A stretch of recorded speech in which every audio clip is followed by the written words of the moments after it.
So this is the newly launched Redtiger A6 triple channel dash cam. This camera is sort of a toned down version, or should I say a younger brother of the Redtiger F17, because this camera offers you a 2.5K quad HD resolution at the front with a full HD resolution with the cabin camera and a full HD at the rear camera. The rest of the features are pretty much the same. This comes with a super capacitor, gets GPS, gets 5 GHz Wi-Fi, and also gets a free 64 GB memory card within the box. But before actually jumping into the unboxing, there is a certain important point which you need to know about this camera. Now on Amazon, this camera trends at 12,999, that's about 13,000 rupees. But on the Redtiger website, this comes at 14,999, which is about 15,000 rupees. That's a difference of 2,000 rupees on Amazon and on Redtiger website.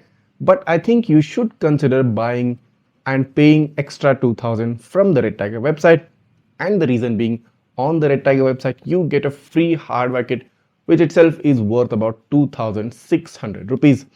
Either the fuse tap based hardware kit or even the OBD2 hardware kit. You get to choose which one of the hardware kits you can buy for this camera. This means you actually save 600 rupees if you are buying from the Redtiger website along with the hardware kit. So if you're someone who is planning to get this camera and get coverage around the car, and specifically to get parking monitoring around your car, you should definitely consider buying from the Redtiger website and include the free hardware kit. Well, basically Redtiger is charging you 2,000 more when you compare it with Amazon, but on the other side you're getting a hardware kit which is worth 2,600 rupees. So basically you're saving 600 rupees for yourself if you do purchase this with the hardware kit combo on the Redtiger website. You're watching Gizmobeep. Let's get started.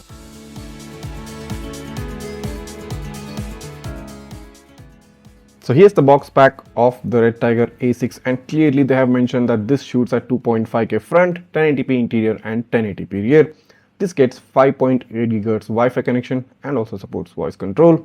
You have the A6 branding right here at the front. So you get the standard user manual, then you also get a quick start guide, and you also get a app quick book. This is a first for the Redtiger cameras. You also get electrostatic stickers, and here is the main camera. I mean, looks very smart now, doesn't it? It's got this engraved logo right at front, gives it a very premium look. Got the camera module right at the middle. It says trio cam right here.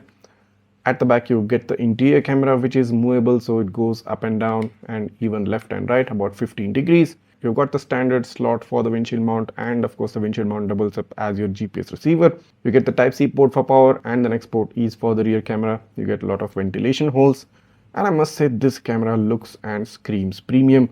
You get this main power button at one side. You also get a memory card pre-inserted into the dash cam. So this is a Lexar 64 GB card right here. At the bottom you get the reset slot, and looking down at the camera just below the display you get the mode button, you get the arrow button, and you get the OK button right here. So here's the windshield mount with a pre-attached 3M sticker, and the windshield mount does tilt forward and back. So as you can see right here, you can loosen the screw and you can tilt the mount forward and back, and you can also turn the camera left and right. So let me just go ahead and adapt this mount onto the camera and show you for a more proper understanding. So the camera can now move front and back, and of course the good thing, the recent new update for all probably Redtiger cameras is that the camera can turn left and can turn right. This gives you a close to 360-degree range from this camera. And here is the newly designed rear camera. Gets a square finish for the lens module, gets a Redtiger logo, and the windshield mount is now pre-attached, and of course the camera is now 360-degree rotatable. Gets the sticker right here. Very important that this gets also a LED indicator at the back. Straight up simple and a pretty straightforward rear camera. So here's the Redtiger A6 triple channel dash cam currently mounted on my windshield, and the most unique thing about this camera is that this gets a rotatable mount, which means you can turn the camera towards one side, so that enables the camera to record both the front passenger side and the driver's side window. So this is a unique thing because no other dash camera can do this, and that will be kind of a very useful feature, especially when you want to record any interaction that might be happening through the front driver and the passenger side window. That being said, you have on the screen all three cameras being shown up in a thumbnail pattern. So on the left you can see the front camera view. At the right top corner you have the cabin camera view, and at the bottom you've got the rear camera. But the good thing about the A6 is that this provides you a touchscreen display, which means you can just swipe on the screen to access various different modes. So one swipe leads you to a screensaver mode showing you the time, date and rest of the stuff. Then you have only the front camera view. Then you can focus only on the interior view. Then you have the rear camera view. Following that, you have picture-in-picture view of just two cameras.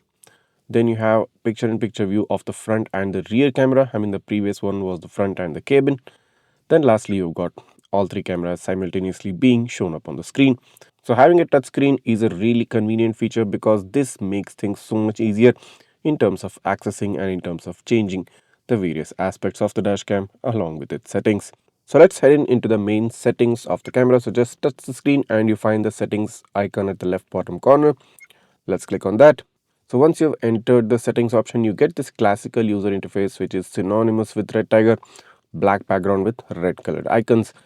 So you have the resolution option at first, so wherein you find 2.5K resolution for the front and a Full HD for the interior and the rear camera at 30 frames per second.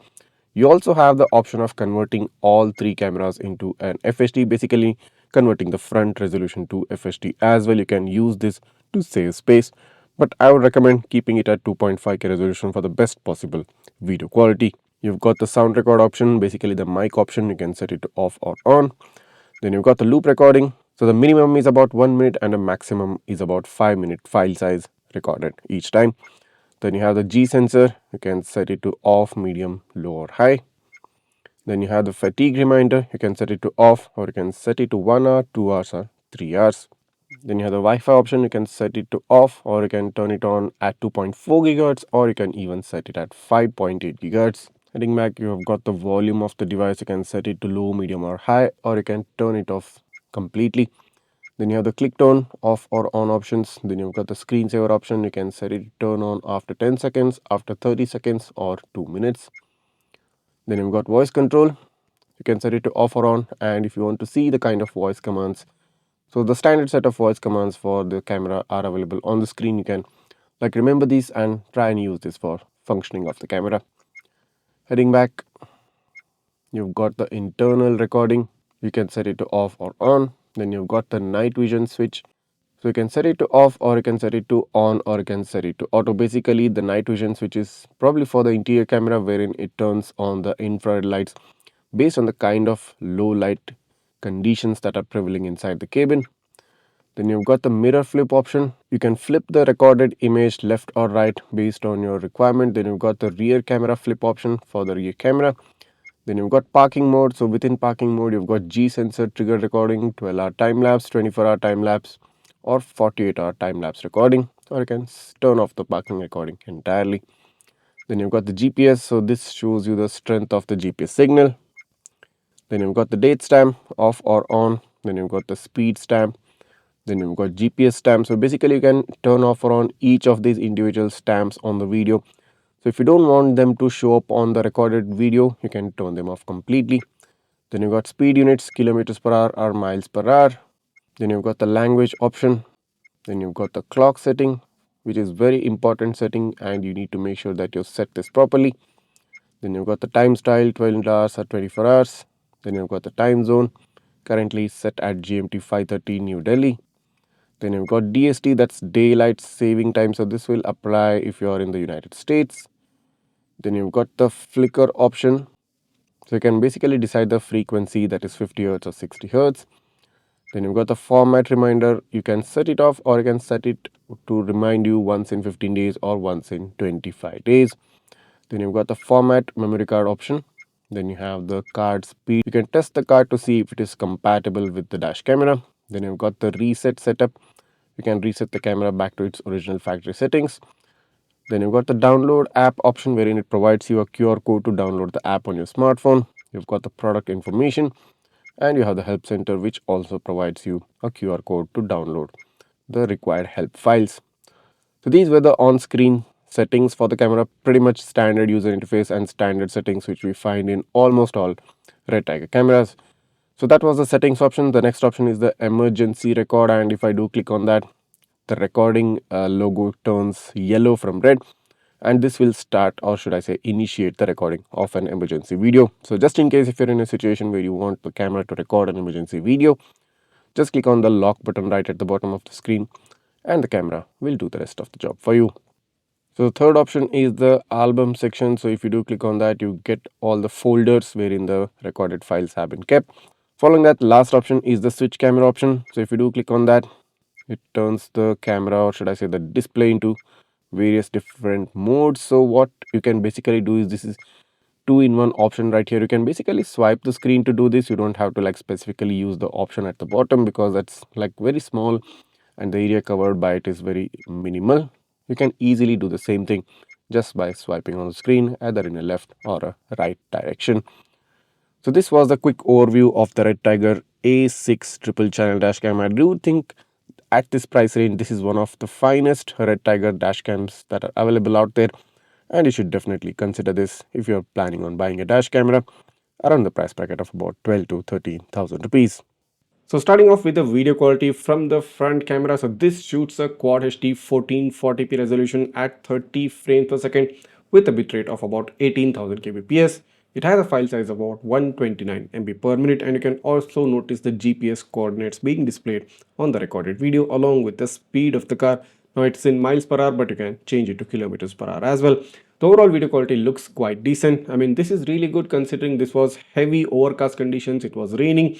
So the overall video quality might look a bit dull, but that's not the fault of the camera. That's actually the weather, which is quite dull that day. Nevertheless, the sharpness and the saturation levels do look very, very natural. And even in terms of brightness, even in terms of contrast, I do feel it is quite balanced, quite natural looking.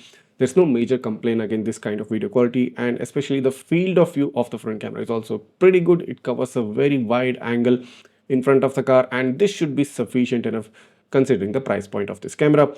Moving on to the nighttime footage, pretty much similar effect. The contrast actually looks good, the saturation is punchy, and you can see very mild, or should I say very nil noise, and you can see the number plate readability right here. Since it's not under the glare of the headlights, you can actually read the number plates, but of course under the glare you will not be able to catch any number plates. The overall video quality at nighttime is also very much natural looking, balanced looking, similar to what we saw during morning, or should I say daytime. So even in overcast conditions it was quite good. So in bright and sunny conditions as well, it will be much more better. And what you're seeing right now is a night footage, so this should be good enough. I think a 1440p camera cannot do any better than this. So you're getting what's best that's available out there in terms of resolution, in terms of that particular price point. And if you have a budget of about 12 to 13,000 rupees, you can definitely consider the Redtiger A6 as an overall good companion for your future drives. Moving on to the interior camera, so this shoots a full HD resolution at a similar 30 frames per second, has a lesser bitrate of about 5000 kbps and a much lesser file size of about close to 37 MB per minute. The field of view, decent enough, not very wide, not very narrow. Some level it can cover up the driver side and the passenger side window, but of course that problem is taken away when you can actually rotate the camera and both windows will be covered simultaneously. But in terms of covering the cabin of the car, this is quite good. Front passenger seat, front driver seat, the rear seats, everything is covered. The rear windshield, the windows on the rear passenger seats, pretty much everything gets covered with the interior camera. And of course the saturation levels do look tad bit lesser, contrast levels are slightly lesser, brightness, or should I say the whitishness of the video, is probably a bit more, some part of it being contributed by the overcast weather. But overall I think the interior camera quality is decent enough and should be good enough for the price you're paying for this camera. Moving on to nighttime footage, so this is where the infrared lights come into effect. So this camera supports automatic enabling of the infrared lights, which means during low light conditions, during dark conditions inside the cabin, the infrared lights automatically turn on, giving you an IR based footage. So otherwise this would be a completely blacked out footage and you won't be able to spot or see anyone inside the cabin. So in terms of the interior cabin camera quality during nighttime, this is kind of best of what's available out there within that budget range. No major complaints against this as well, just like in the front camera. So in terms of the cabin coverage, this is quite good, but in terms of the external areas coverage, straight up with the cabin view might not be really enough, but of course you can turn the camera and cover more parts around the car. So that is your personal choice. But that being said, the interior camera quality, considering this is a full HD resolution and 37 MB per meter file size, no major issue against this camera. Moving on to the rear camera quality during daytime. So this too shoots a full HD resolution at 30 fps, but the bitrate and the file size is much higher compared to the interior camera which you saw just now. This has a bitrate of about 8000 kbps and a file size of about close to 60 MB per minute. Now this too saturation looks quite good. I mean, the brightness and contrast levels also do look balanced, and since this was an overcast weather, the video overall looks quite dull, and that's primarily because of the weather condition, not primarily because of the camera.